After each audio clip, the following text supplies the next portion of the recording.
hello there, listeners to TKT Pod. TKT Pod is the official podcast of the Colonel Times. I'm your host, Abdullah Jafar Khalifa, and I had the privilege just a few days ago. It was, June 28th, where I had the privilege to talk with Alex Eaton. Now, if you're unaware of that name, well, I'm not surprised. But you have certainly heard of another name. The name of a man who is running for Minnesota's 1st Congressional District, Jake Johnson. Alex is competing for that ticket, for the Democratic ticket, against Jake Johnson. And this is significant because he just started his campaign. Meanwhile, all of you have been bombarded constantly, assuming you're living in southern Minnesota especially, of news, of endorsements for Jake Johnson, this and that. And I want to give Alex a little spotlight.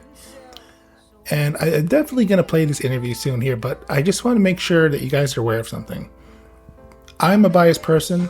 All my opinions are my own. I had no issue with expressing my own bias throughout this entire interview.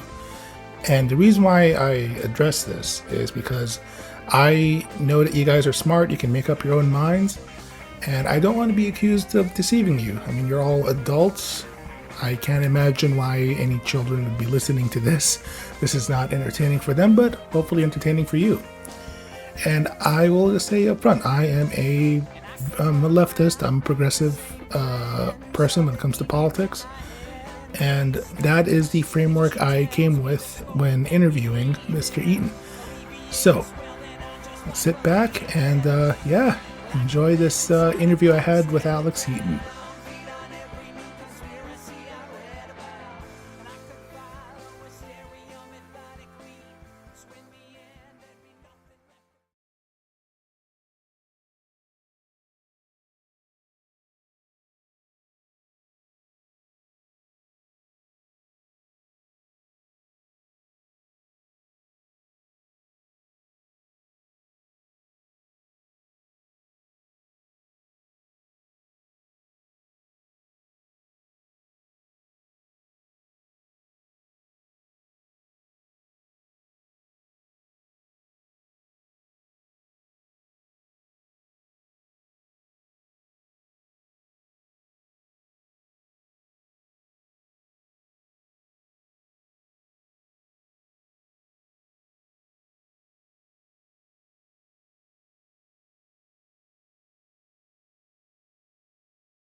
Hey Alex, how you doing? Pretty good. How are you? I'm good. I'm good. It's really funny that we're actually meeting because yeah, I just kind of found you on my sample ballot. It's something I like to do. My family's originally from North Sudan, so I take the democratic process very seriously, as you can imagine. Mm-hmm. And when I saw your name under Jake Johnson, I was like, "Who the hell is this?" So yeah, can you tell me a little bit about yourself? How you got here? Yeah, I'm originally from Minnesota. I grew up in Minneapolis. Spent probably a majority of my life in Minneapolis. I went to school in University of Wisconsin and Madison. I did study abroad in Egypt, actually, in Cairo, and in fact, there were a lot of Sudanese refugees when I was there, and That is true. that was just interesting. Maybe later we could talk a little bit more about your background, but I'd be curious about that. There were actually when I was there, I was actually involved. Like I did some research in the connection with the refugee High Commission for Refugee organization there, and I was just there for a year, and then I went back for a summer also at the U.S. Embassy there for an internship. And but anyway, moved back to Minnesota and worked in the corporate world for a while. Worked at Target and worked at Accenture as an or as a consultant, and worked in the corporate world at Target. Subsequently, I started a small business going into real estate, so I own and manage apartment buildings throughout the Twin Cities. About 5 years ago, I wanted to, as a result of the pandemic, I decided I wanted to get out of the city and ended up buying some property in Vesa down on the Cannon River because I fell in love with the Cannon River and subsequently developed the property a little bit. I have a house here, so it's like a shed house.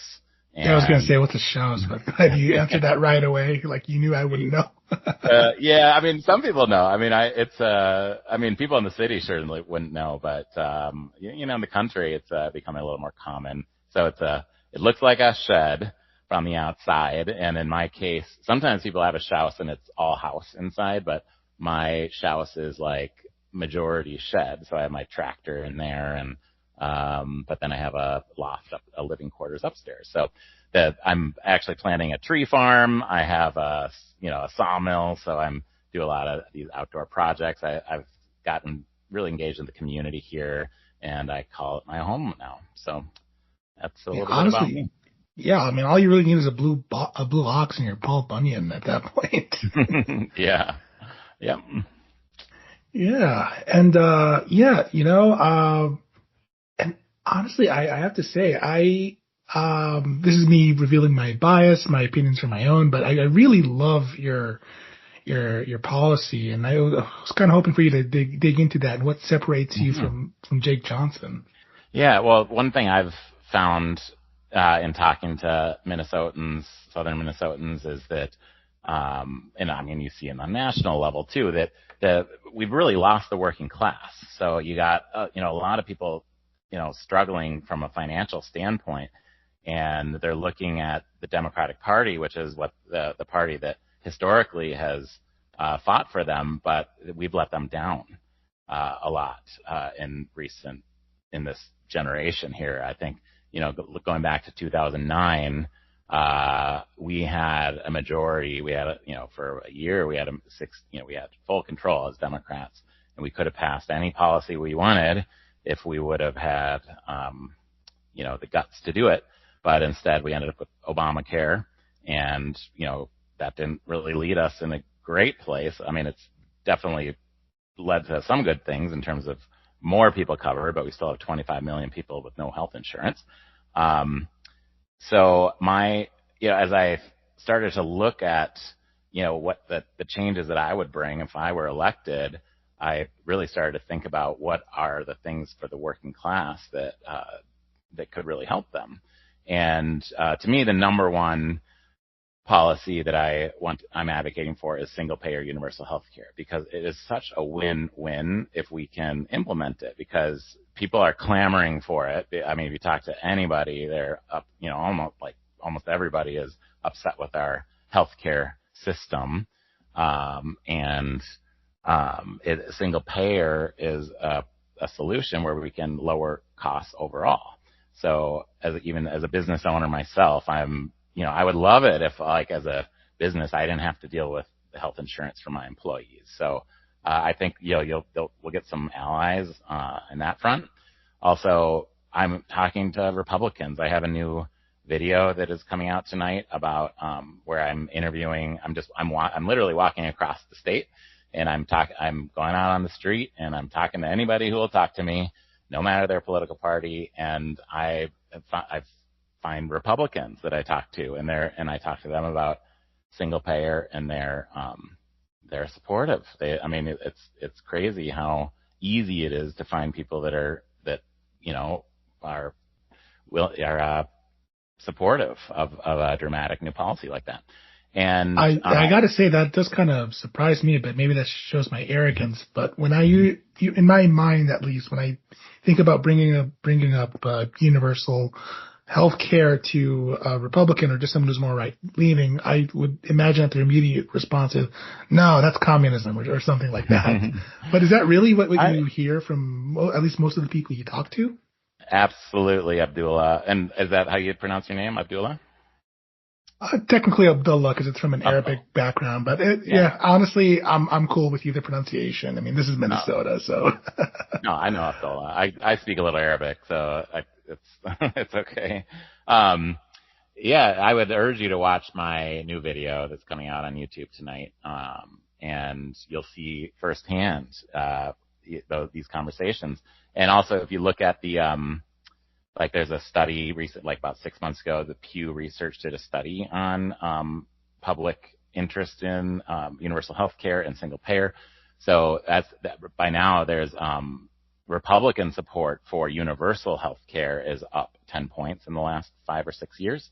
So even among Republicans now, I think it's about 41% of Republicans support universal health care. In terms of Democrats, it's almost 90% of Democrats support universal health care. Also on the Republican side, working class Republicans, 60% of them support universal health care. And you think about the battle that we have on messaging. So we have to battle against the corporate media. And there's, like those of us supporting single payer, we're just activists, or we don't have big, multi-billion-dollar corporations advocating behind us. So, we have to combat that corporate media message. And what I want to do in my campaign is explain to people the merits of it. So this video that is coming out is doing that. So, and that happened. There's 3 interviews in there. Of all 3 of them are conservative or Republican leaning, and it wasn't hard to find those people. They were some of the at that particular place. That was some of the few people that talked to me, and in particular young people, young Republicans, young conservatives. They're looking at the costs and be like, how can I afford a house? How can I even afford a family? To raise a family and so forth. And where do you think that divide is between the voters and the people we actually see representing us, and also the people who seem to be, at least in terms of advertising or campaigning, for instance, I'm looking at Jake Johnson's website, and when I just do a quick Control F for healthcare, he acknowledges the rising cost of healthcare, but he's not providing any solutions, at least according to his campaign site. No, I have not seen any solutions from him. I've received, a year ago, I talked to Jake, actually. He called me. I'm a big supporter of, Democrats, or, progressive Democrats typically, but, I got a call from him, a year ago, and I was excited to have somebody who seemed, likable and hardworking. And I literally gave him a contribution a year ago. I talked to him for about 10 minutes. I asked him about my issues, about the Palestinian genocide and the Medicare. I asked him about Medicare for all, UBI, working class tax cut. Unfortunately, he really didn't answer favorably, at that time, but I kind of I gave him the benefit of the doubt. He said he wanted, from my recollection, he said something to the effect that he wanted to learn more about, single payer. He wanted to learn about UBI and some of these things. And I thought, okay, well, he's brand new to politics, brand new all in all. I'll still give him a little contribution and see what happens. So in that course of the past year, I've searched my emails. I got 151 emails from him, and I did a little searching for healthcare in those 151 emails. I got a lot of, emails that had the word healthcare. I literally made a list of like what he said about healthcare. He talks about he's worried about healthcare. He wants to increase accessibility to healthcare. He's worried about the affordability of healthcare. Now in one email, I never saw any word about universal healthcare or single payer healthcare. And, so over the course, as it'd been gnawing on me in the past year and, thinking like, this is the person that, we're going to send up and to try to win this election in November. And he's not even addressing some of the core issues that can help us win in November. And, it was, it's something I had been thinking about for a few months, but I had truly decided against running. But I just decided I could not stand on the sideline, and I had to take this step because, I think he's getting bad advice from people on, and I think he's following their advice and probably hasn't really formulated his own opinion on any of these things. I've been getting the same idea myself because I definitely don't want Brad to win again. Again, just being biased here, because I've looked into previous elections for our district here in southern Minnesota, and I've even just offered some free advice directly to his team. Specifically when it comes to the issue about cannabis. The Democrats historically here in the Southern District have not really been on any visible side on this issue. And yet, if you were to combine the votes that were gained by Democrats here, as well as those third-party pro-cannabis, those parties which have been kind of a thing here for those who are uninitiated. If you combine them, they would have won against the Republicans. Yes. Yet they we just would never have. seem to see. Yes, yeah. I think it was maybe 2018 and 2020 where we had those cannabis parties. Yeah. And they wouldn't split. Those votes wouldn't split like 100% Democrat because there's a lot of conservatives out there that also were supportive of that issue, but they would break for Democrats probably like 7-3 or 8-2 or something along those lines, and that would have been enough to win at least one of those elections, I think. And and that's why we lost. And that's it's too bad that just Democrats. I think that's indicative of Democrats, the leaders that we end up nominating and representing the party, like the ones that should have the most bona fide beliefs on our democratic policy. Oh, I think you're cutting off.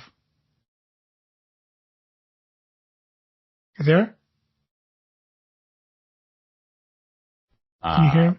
Oh, there you are. Okay. Oh, you lost me. What is left? Okay, you're glitching. I think you said you're using Starlink, so I think Elon is onto us. Yes. What did I say last? You said it was indicative of the Democrats Yeah. But anyways, let's circle back to that. Yeah. So our Democratic leaders, the ones that we choose to represent us, in Washington, to be our party leaders, to be our elected leaders, they are some of the hardest ones to convince about the most popular Democratic policies. So, actually, I remember I've been an activist for a long time. So I was a peace activist in the 2000s, and like among Democrats, we were against the war in Iraq. Unfortunately, it was a little more split in the Democratic Party, but unfortunately, it was like the vote in Congress was like Democrats voted for the war, with the vast majority. And it was just a handful of the Bernie Sanders and Paul, way back with Paul Wellstone. And then you take an issue like same-sex marriage. It was, I remember Obama, he kind of had to play this song and dance about, that, he was evolving on, same-sex marriage. And then marijuana and cannabis, it was the same sort of thing. It took forever for the Democratic Party to actually get it. And now it's the modern day equivalent of those things is universal health care. This is universal. It's 66% of Americans support universal health care. So it's to not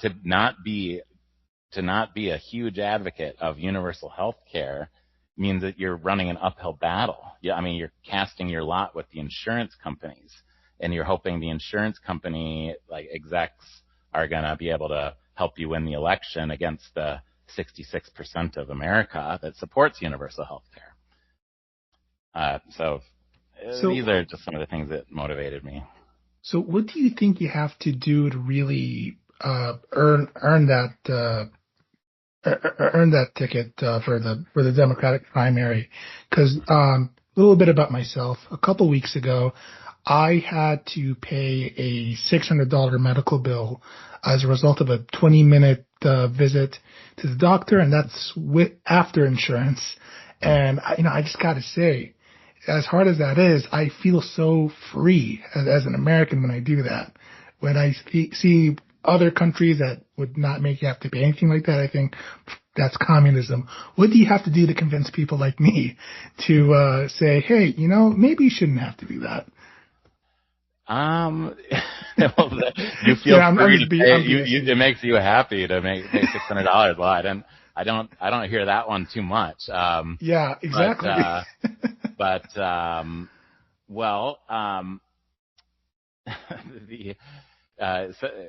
The merits of single payer are significant. In terms of the overall cost saving, I guess one thing maybe from your perspective,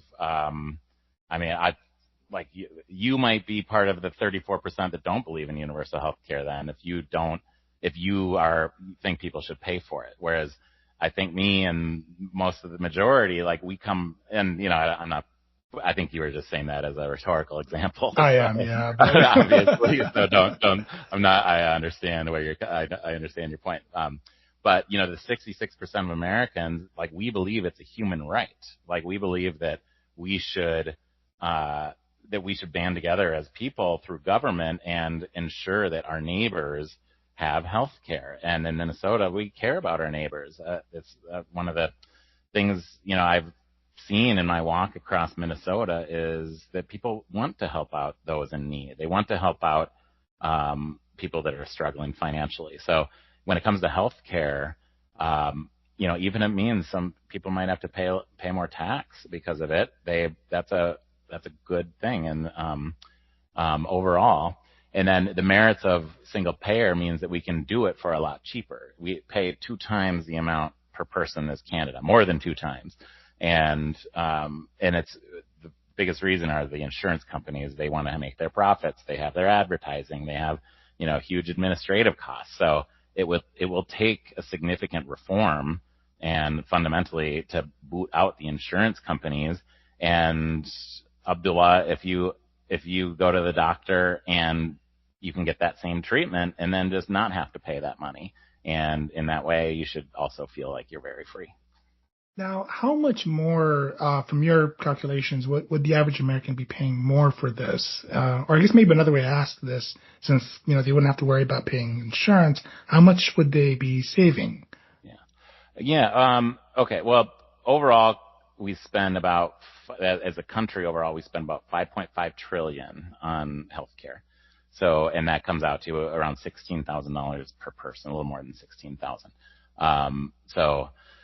I have a good friend. He literally he watched my new video. He texted me. He's saying he spends about $20,000 for a family of 4. He spends $20,000 per year on premiums, and then he also has a $15,000 deductible for the family. So the cost of what families are paying is huge. So in terms of every individual person has a different financial standpoint, so I can't really speak to each individual person, but I don't want to raise taxes on the working class. So the working class is already struggling so much. So in particular, families making $80,000 or less should not have to pay any income tax. So they should get a tax cut, and we're going to roll out universal health care. So when it comes to the working class, their taxes won't go up. At least as measured in that way. Meaning if it's a family making $80,000 or less. Those that will need to pay more are the top 1% will have to pay a lot more as a percentage, and then also the top 2 to 10%. So if this is a common way I look at I look at the wealth in America, and there's 1% has about 1/3 of the wealth. The 2 to 10% have about 1/3 of the wealth, and then the bottom 90% have the last 1/3 of the wealth. And we should not be increasing any taxes on the bottom 90% because they already pay enough in tax. All right. Now, I definitely want to talk about UBI next, but I think this is an important question to ask. Why am I just hearing about you for the first time? I know there's probably going to be a broad answer to this, but I think that's going to be pretty important if, sure. A lot of people on our side on this would definitely want you to win. Mm-hmm. Yeah. Well, I just entered the race, so I'd been grappling with the decision to run. And like I said, I thought about it, originally a few months ago, 3 or 4 months ago maybe, and then I had truly decided against it. And it was just gnawing on me. In fact, even just going back to the origins of my political involvement, which also go back to my time living in the Middle East and seeing what the U.S. foreign policy is doing in the Middle East, I became motivated at that time. And I was just recalling to myself about my thoughts in what inspired me in the first place. And I had always told myself that if I had any chance to truly make a difference, to change our country, to change the world, that I would take that chance. And so when the filing deadline came about a few weeks ago, in the last week, it was just gnawing on me that much, and I just decided I had to. It was on the filing deadline, which I believe was June 2nd. And so that gives me a little more than 2 months to run this campaign. So these first 4 weeks have been a bit of a whirlwind, although I have yet to truly start the mass voter outreach. So that's that's coming in the next phase. So I've spent these first 4 weeks. I've started my journey across Minnesota. So I'm walking 277 miles across the state. Started in Manly, Minnesota, in the southwest corner. Walked the first 55 miles or so to Worthington and a little beyond, meeting Minnesotans along the way. I've brought on campaign staff. I'm doing my campaign kickoff party on July 4th here. So that's going to be, so that will give me a little more than a month to get the word out about my campaign. So, yeah, it sounds like you're kind of pulling off a Kamala Harris there. So with the exception of the Colonel Times, the best media project in southern Minnesota, have you got in touch with any other local outlets? I'm this week I'm doing my launch this week. So the press release, I'll send you my press release after this too, but we're sending that out to all the media organizations tomorrow morning. Yeah, that would be awesome for sure. So let's talk about universal basic income. Now, this is actually something pretty personal for me because so back in the 2020 presidential cycle, my first choice was not Joe Biden. It wasn't Bernie Sanders. It was actually Andrew Yang, and I'm pretty sure you would know who he is too, right? Yes. Yeah. He made this popular. So you were supporting him?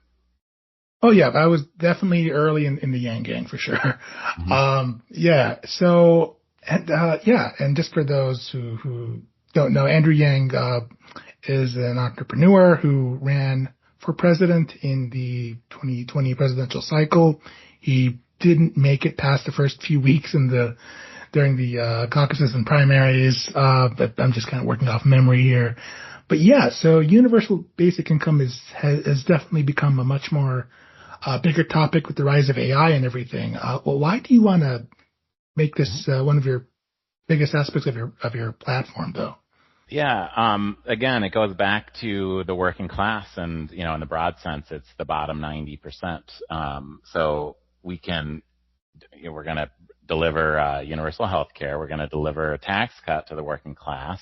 But UBI is it's actually a phenomenon. It will help those people that it helps on almost all the bottom 90. I mean, I suppose the people in the upper end of the 90%, maybe don't need it, but so that those that are extremely poor, they get a lot of subsidies from the government, or it's a myriad of programs. So you think about, I mean, maybe it's not a lot of dollars, but or we spend a lot of dollars on it, but they probably don't. They might not get that all. But so UBI is a concept. Actually, was hatched by a conservative economist, Milton Friedman, and he just envisioned there might come a time when an economy just isn't functioning in a way that that will work. And I think he and I might not agree that this is exactly the time. I do think that this is the time, because if you we have a multitude of programs, and going back to like this feeding our future problem, fraud issue we had in Minnesota, that came about because the federal program come out, and the federal government transferred money to the state of Minnesota. It was actually two federal programs that it came through, and then but fundamentally, the state of Minnesota, well, they're not going to set up food meals. They're not going to buy meals for kids.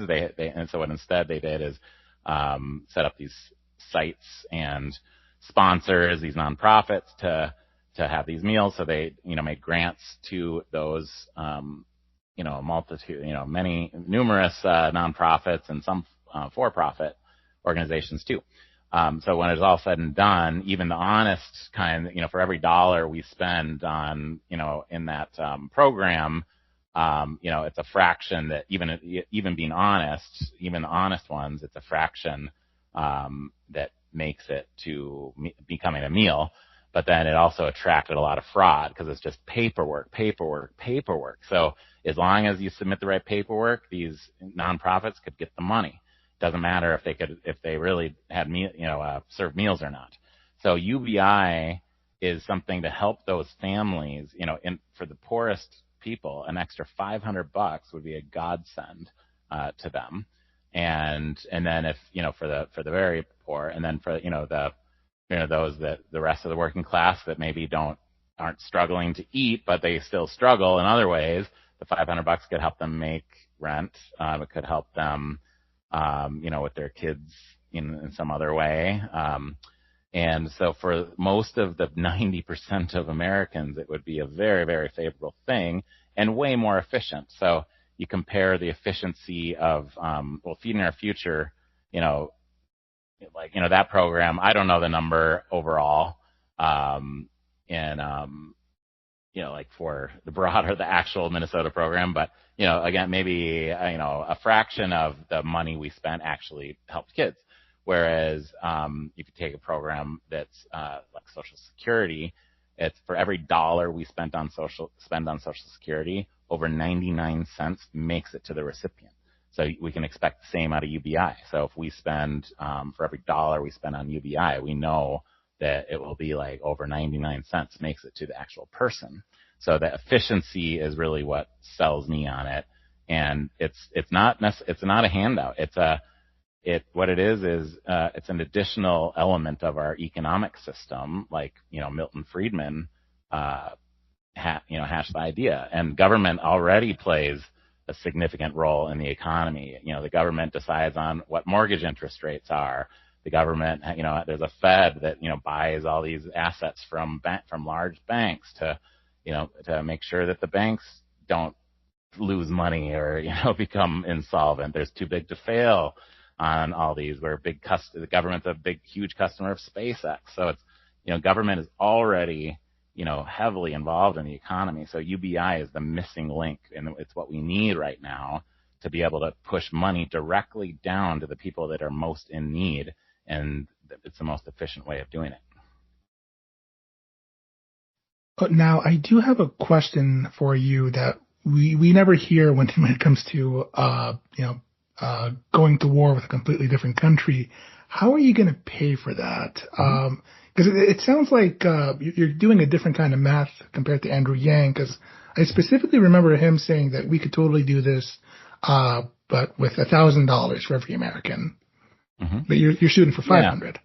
Yeah. Okay. A couple things on this. So also another aspect of my policy on UBI, I'm throwing the number out there of 500 as the starting point. Now, I also, if the economy is truly fixed and people can earn a living and provide for their family, then we might not need UBI permanently. So I don't see necessarily UBI as something that we just adopt and we have it permanently. I actually utilize, the economists will use, there's a concept called the Gini coefficient. So, we don't need to get into that, but you can measure how concentrated wealth is. You can measure how concentrated income is. Economists can do that. So if we actually get wealth more distributed again, the way it was in the 80s or before the 80s and the 70s and so forth, then we might not need UBI because we know that, somebody can get a job and provide for their family. But in this economy with wealth so concentrated, it's a challenge. Okay. So you asked about how we pay for it. So, now, we can afford it clearly because we have about over $170 trillion of wealth in this country. My UBI plan at 500, it costs about 1.5 trillion per year. So, that's a drop in the bucket compared to the wealth we have in the country. So clearly the money's there. But it will take restructuring the economy, especially when you layer on top the universal health care, single payer, and then UBI and single payer are going to be two large line items on the federal budget. Okay, so right now in the U.S. we spend about I think it's about 39% of is government spending as a percentage of our GDP. So if we were to increase that from 39% to about 49%, then that's what it will take. So, and which is very doable. That puts us in line with several European countries on what government spends on. So we can certainly afford it. The companies spend about $1 trillion per year on healthcare, and good news I'm delivering good news for companies too. Corporations, they won't have to pay that $1 trillion per year anymore. So, we also are going to probably tax them more, so they might not be completely happy with my policies, but that will be one aspect that companies will be happy on. I'm glad you brought that up, and this might be just the inner Sudanese man in me, but I am a little pessimistic about that because, as we know, there's a very influential South African man who just became a trillionaire that might fight against these policies. How would you work around that? Oh, well, it is against the 1%. I mean, they're not my ally at all. So, that's who we need to go up against. I'm not necessarily going to work around it. We're going to go up right against it. Yeah, I mean, they fight it tooth and nail. When there have been, pushes for universal health for single payer that in the past, there have been campaigns put out from the insurance companies against it, and we have to assume that will happen. So, But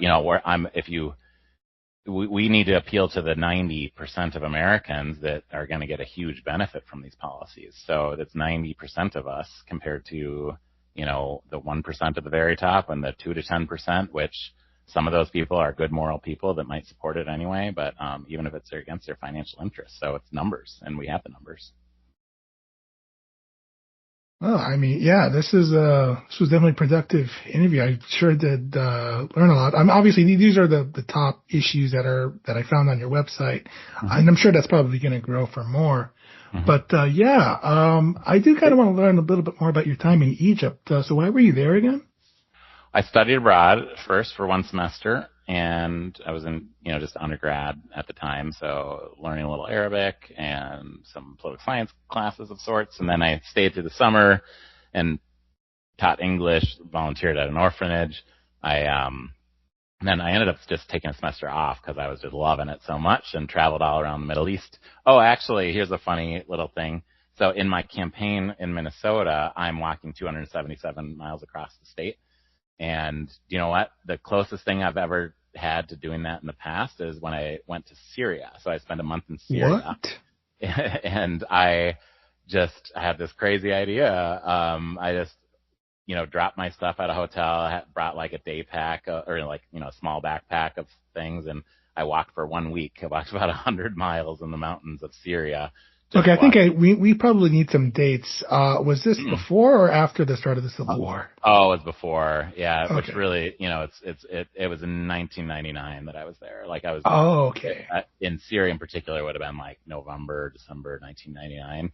And yeah, I mean, it really is. I mean, when the Civil War broke out there, I was just really devastated because I had seen what Syria was like before that, and it was such a wonderful country. The people, were so nice and. Just, like so many great things. I mean, it was under a brutal dictatorship, which, kind of a little, poisoned it, but, it really makes you, question, dictatorship, but, people, it was peaceful at the time. Yeah. So I walked. Definitely, not wrong. Cause, I remembered my family loved watching Syrian movies and TV shows pre-war, and it was very high budget, it was just the best of the best. It's not what you'd expect from a war-torn country in terms of art and entertainment. But sorry, I stopped you there. Yeah. Oh yeah. Anyway, it's all, maybe on par with, crazy running for Congress, but yeah, I just, I went walking. I didn't have any planned. I didn't know where I was going to sleep every night, but I just went walking through the mountains, these like foothills of Syria, and met these great, just great people. Some of the towns I went to did have like a hotel I could stay at, but I remember one in particular. I was in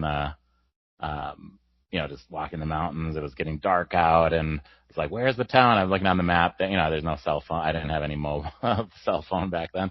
I was just looking at the map. I'm like, I know there's a town right by here. It's getting dark. And then all of a sudden I heard the call to prayer. I'm like, oh, thank goodness. The town is right around the corner. And I got into this town, and the people thought I was crazy. They're like, what are you doing here? But they were so nice, and they welcomed me into their little town. Also, there's a lot, one thing I thought, like, there's a lot of Christians there, people forget about that. Yeah. Yeah. A lot of like blue-eyed, red hair, some of them blonde or red hair.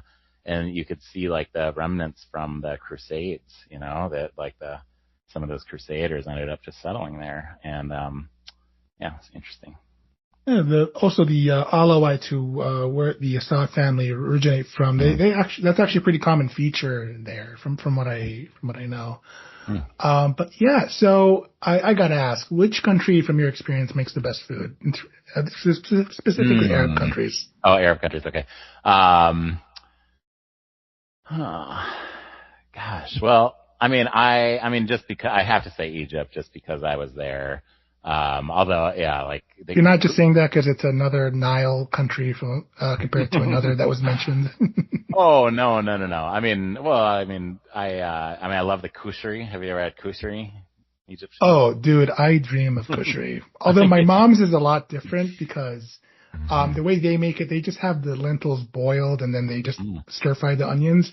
We make shorbat ades, so it still has the same ingredients, but there might be some carrots, some squash blended in there, and then that's topped over the macaroni. So like there's rice, basmati rice, macaroni, then you got that lentil soup, and then it's topped with that spicy tomato sauce. I think the Sudanese version is a little better, but that's just me.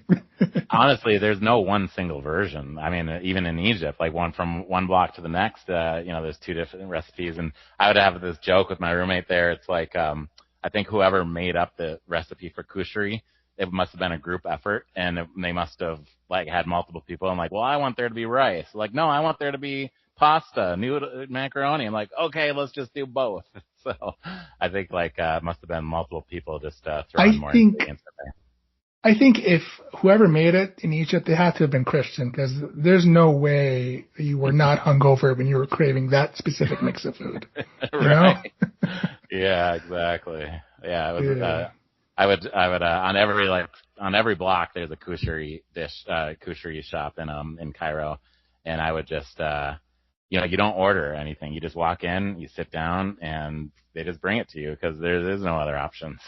On the topic of different cultures, one thing I often see progressive wing of Democrats often failing on, although maybe not so as much recently, is getting in touch with minorities. And obviously there is a large East African population here in southern Minnesota, example A over here. Do you have a plan on how you're going to connect with that certain segment of the population? Well, I think my policies, will resonate with them, and I, have some particular ways that I want to do some outreach. But I do think it'll be a challenge. I mean, I'm looking at the data about voter history, so. And I mean, I am trying to outreach to younger people also, not necessarily just the people who have voted all the time, but people who show up on the voter rolls are people who vote a lot. And sometimes, Democrats have not really appealed to some of those groups. So it is a challenge. But, we'll just, I think, through my policies, and I'm going to do everything I can to reach them. I have to ask, because I do long distance running. So are you a runner as well, if you're able to walk that much? I used to. I definitely, I run 2 marathons. So, and a, handful of half marathons, but it's been a while. The walk is a challenge physically for me now, but yeah, go ahead. I think it's been taking a toll on me too. Like, it's like, man, I could totally run 10 miles, no problem. But nowadays, like, everything hurts. But yeah, the biggest thing I'm concerned about is my feet, because during that 100-mile walk in Syria, I didn't prepare in any way. Like, I didn't have the right gear or anything. And after, don't tell me you sandaled it. No. Okay, good. Because I would not be surprised in that part of the world if you just want to sandal your way through that. But I probably just had regular running shoes probably. I can't remember exactly, but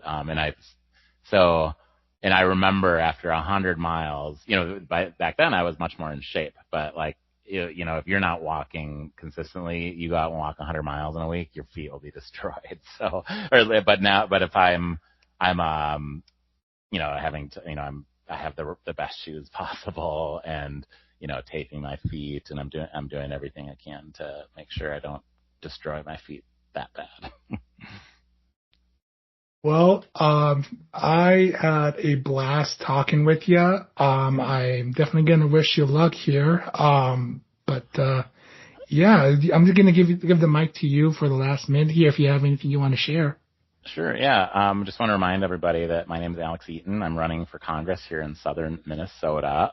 I'm running first and foremost for working class policies. That is single-payer universal health care, UBI, $500 per person per month, I want a tax cut of, so those that make families making under 80,000 should pay zero income tax. Single filers under 40K, zero income tax. Also, universal pre-K. It will if we cut the defense budget by about 6%, we can fund universal pre-K for the whole country. And I want to cut it more than 6%, but that's how much good we can do if we reallocate funds. My website is alexeaton.org. I'm online. My handle on most online sources is alexeaton132. Please come find me. Check out my website. Join the campaign. We're looking for volunteers. I want to connect to everybody in their community here in southern Minnesota. So please reach out. Alex, it's been a pleasure. I wish you a good evening. Thanks so much. Another big thank you to Alex and his campaign for arranging that interview to occur. Sorry about the technical difficulties, but we will definitely be following along for sure. Now, don't forget to follow the Colonel Times on Facebook, Instagram, as well as, please subscribe wherever you're listening to this podcast. And, thank you again. Peace out, Minnesota.